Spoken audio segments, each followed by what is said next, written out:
বাহ বাহ মামাক মানিব লাগিব কিন্তু মামা মহিলাৰ ওপৰত ইমান দয়াল কিন্তু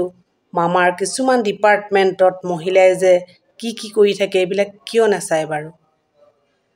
মামায়ে যে মহিলাৰ কাৰণে মইনা আঁচনি আইদেউ বাইদেউ কিবা কিবি আঁচনি বনাই আছে কিন্তু মামাই কেতিয়াবা চাইছেনে যে তেওঁলোকৰ ডিপাৰ্টমেণ্টবিলাকত কিছুমান মহিলা ডাঙৰ ডাঙৰ বিষয়া ডাঙৰ ডাঙৰ পদবী লৈ পেলাই যে মেনেজ হৈ বহি থাকে এইবিলাক মামাই চাইছেনে মামাৰ দায়িত্ব এইবিলাকত আছেনে কোন কেতিয়াবাই বিয়া হ'ল বাল্য বিবাহ হ'ল সেইবিলাক মানুহক ধৰি আনি এনেই হাৰাশাস্তি কৰি আছে কিন্তু তেওঁ ডিপাৰ্টমেণ্টত ঘুষখোৰ অফিচাৰে ভৰি আছে কিন্তু তেওঁ চাবলৈ সময় নাই আজি লেবাৰ ডিপাৰ্টমেণ্টত কমিছনাৰ বাইদেৱে এগৰাকী নিৰ্যাতিত মহিলাক চাবলৈ সময় নাই কথা পাতিবলৈ সময় নাই কিন্তু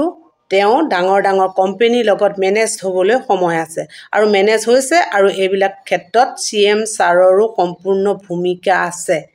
আমি নাই বুলি ক'ব নোৱাৰো নহলে CM ছাৰে যে ইমান দুৰ্নীতি ধৰি আছে কিন্তু এই দুৰ্নীতিবোৰ ধৰিব পৰা নাই কিয় উলুবাৰী লেবাৰ কমিছনাৰ অফিচত কি চলি থাকে তেওঁ চাব নোৱাৰে কিয়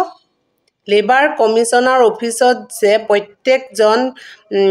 ইন্সপেক্টৰ হওক কমিছনাৰ হওক এই যে ইণ্ডাষ্ট্ৰিয়েল বা আন ব্যক্তিগত খণ্ডৰ অফিচবিলাকৰ লগত হস্পিটেলবিলাকৰ লগত তেওঁলোকে মেনেজ হৈ মানে টাই আপ হৈ ক'ব লাগিব এতিয়া মেনেজ হৈ বুলিয়ে নহয় টাই আপ হ'ল এতিয়া মানে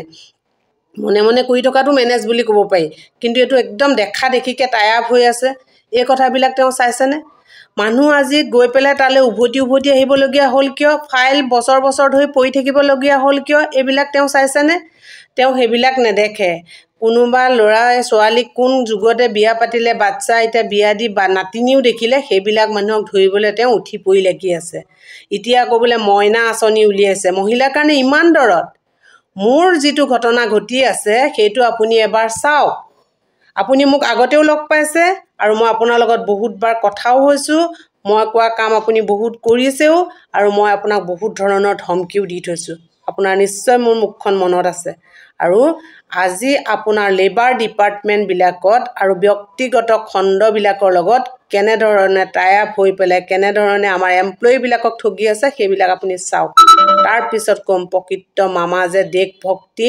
আৰু মহিলাৰ প্ৰতি দায়াবদ্ধ হয় তেতিয়া ক'ব পাৰিম